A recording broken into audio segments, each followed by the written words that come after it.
going to read about birds. It comes from, it's an article I wrote, what does it say? 2007, end of 2007, when I was living on Lake Ngambie, in a shack on Lake Ngambie, in north central Victoria.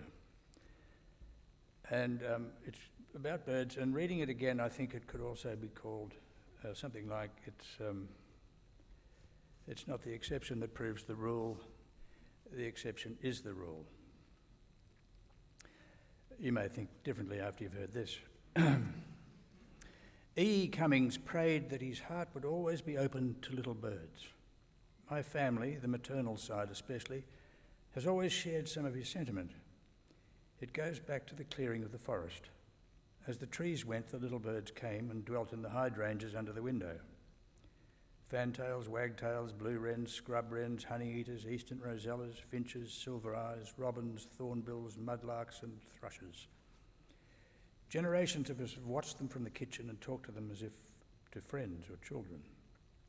It is one of the last pagan associations in what remains of the rural Protestant, or has a more philosophical origin, I do not know.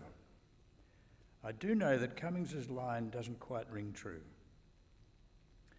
Birds are less a matter of the heart than of the senses. We're not talking about commitment, but rather the pleasure a bird's shape and sound affords us and the wonder of its aeronautics. These things might be surrogates for something deeper. Try holding a grey thrush in your hand and see if it doesn't stir something. But the first conscious sensation that birds create are aesthetic ones. A hovering kite, an egret by the water's edge, a thrush singing by the window. In every bird's construction, there is first an irresistible line. Consider that thrush. It's a very ordinary flyer, yet in appearance it is at least as pure a bird as the swallow. A swallow, in truth, is such an aerial acrobat as to seem part bat. Whatever the bird is perfect in the bird, Judith Wright wrote, and no bird is quite as perfect as a thrush. In the same verse, Wright also talks of parrots and kestrels, but I think it's a fair bet that a thrush, round as a mother or a full drop of water, inspired the line about perfection.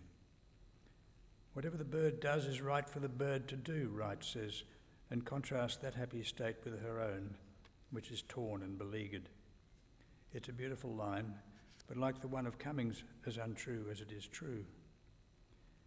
This spring, whenever I opened the back door, a magpie took off from its nest in a gum tree half a kilometre away and came skimming over the grass, arcing over the fences, zooming beneath the branches down the drive and veering straight at my brow before breaking impossibly late and landing on the porch rail beside me. I've no doubt the magpie was showing me how exhilarating flying is for the creatures that can do it. And then it caroled. Another magpie with a nest on a higher branch always followed the first, but didn't fly with the same elan or straight at me, and it always pulled up a metre further away. It was a shyer bird, and its carol was more guttural. The first took the meat from my hand, the second only when I put it down.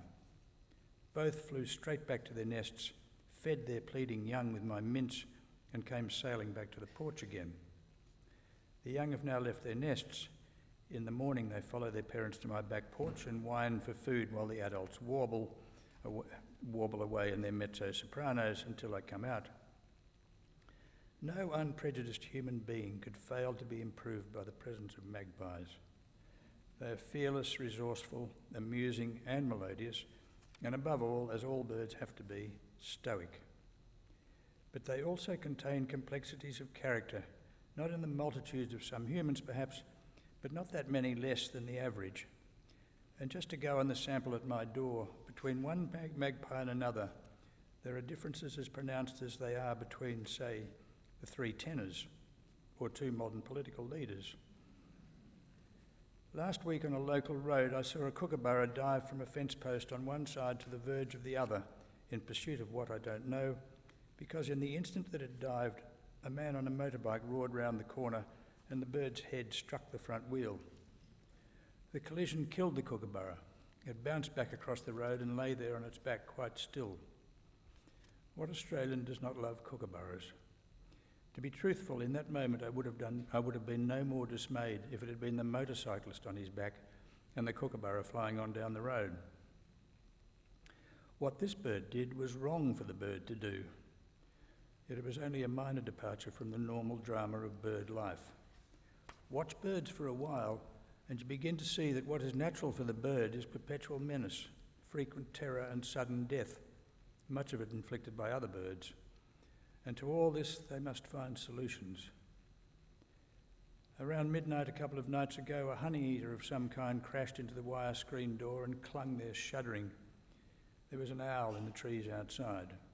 If owls are wise, it must be only in the daytime. When darkness falls, they are ruthless, havoc-creating monsters.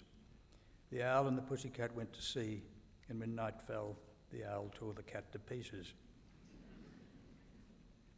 Every day in the society of birds down by the lake, harriers, kites, falcons and eagles glide among their fellows, brazenly looking for one to kill.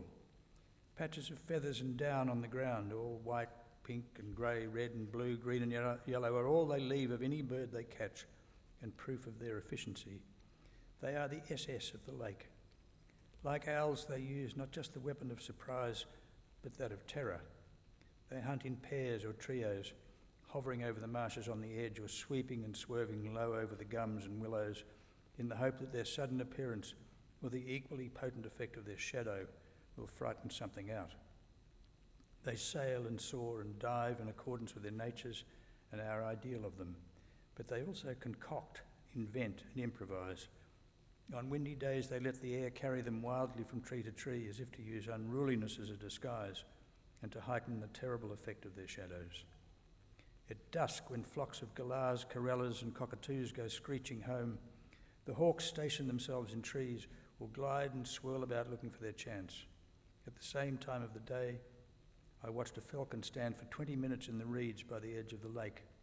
I thought it was counting on ducks or cygnets coming ashore, but when a flock of parrots flew overhead, the falcon climbed into the air and into the parrots like a surface-to-air missile. On another occasion, it hid for a long time on the grass of one side of a low ridge, then suddenly soared into the air and swooped down the other side and onto some creature it must have sensed was there. In response to the raptor's ingenuity, the parrots have worked out their own defences, which amount to a kind of resistance. They post evening lookouts in the trees and on the ground. They divide their flocks. They fly jagged, crazy paths. They communicate endlessly. No galah or cockatoo ever seems to move without screeching a message of some kind to every other galah or cockatoo within a kilometre, and none ever hears a screech without replying. And they are served by other species, by the magpies and mudlarks that spend a good part of every day obeying their ferocious territorial instincts and driving raptors from their airspace. If there is one bird unloved by those who love birds, it is a crow. In fact, they're ravens, but in the language they are crows. Crows are hated because they are black and symbolise death and drought, because their cawing is maudlin and depressing, and because they are eaters of carrion. What is worse, they eat dying animals before they are dead. Unable to pierce the hide of feeble young lambs, they peck out their eyes and tear their mouths and tongues. For this cruelty, which is considerable, but nothing to our own, they are abominated. Here is something a crow did. One morning, 3 falcons were hooning around and wildly diving at every living thing, including a colossal pelican many times their size. It seemed likely they were just enjoying the general commotion their antics were creating. They must have had a serious purpose, however, because eventually one rose from the banks of a small island with a little egret in its claws. The other 2 flew off with it to share the meal. A dozen galahs went back to the dead tree in the middle of the lake where they nest and camp at night. 2 others sat lookout on the branch of another tree 300 metres away, and a metre from the 2 galahs sat a crow, talking to them, not cawing, but talking in a low and irate voice. I'd do it now, but I mightn't be able to pull it off. It was still talking when one of the falcons returned, flying at great speed towards the tree where the dozen galahs had settled. The crow took off in hot pursuit, surging to a level a few metres higher than the other bird, and then, as the falcons approached, panicked the galahs into the air. The crow dived and knocked it sideways. The falcon recovered its poise, but the crow struck again and again and drove it off the lake. Then the crow flew back to the two galahs. Absurd as it may seem, I could only see the crow's behaviour as fulfilment of an undertaking he had given the galahs. It was conscious philanthropy and interspecies. Later, it also seemed to me to be the antithesis of our ancient belief, alive still in such fables as the fox and the scorpion, that animals cannot act outside their savage natures. Not for nothing is that fable very popular with devotees of the free market. A couple of weeks after the episode on the lake, I noticed a teal labouring on foot between two dams when out of nowhere a falcon swept in to kill it. A millisecond before the falcon reached the helpless duck, a crow reached the falcon and knocked it to the ground. Another crow followed up. Feathers flew, the duck fled back the way it had come, the hawk went home defeated, and the crows hopped off into some cypresses. It was impossible to see what they had gained from the action, unless it had satisfied some charitable instinct. Then I could fuse my passions into one clear stone and be simple to myself as the bird is to the bird, said Judith Wright. Some birds may be, but not quite as the crow is to the crow, or the magpie is to the magpie, or the butcher bird with the beguiling song is to the butcher bird with the habits of a fiend. As I stood under a tree one day, a silvereye dropped at my feet. I took it in my hand, and as its chest heaved up and down, I looked up into the tree from which it had fallen. In the lowest branch, a butcher bird was sitting, staring down at me and the bird that he had dropped. A butcher bird would fit in a beer glass, but that stare stood my hair on end, and as it stared, the silvereye's heart stopped beating. Since then, I've looked at many photos of butcher birds, and none of them has a stare like that. The stare was that bird's, and that moment's alone.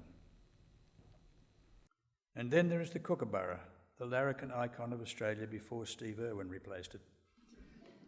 Laugh, kookaburra, laugh, we used to sing. We have in the family a sequence of 3 photographs of a kookaburra perched in typical fashion on a fence.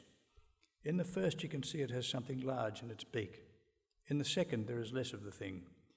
By the third, all that protrudes are a couple of webbed feet on scrawny legs.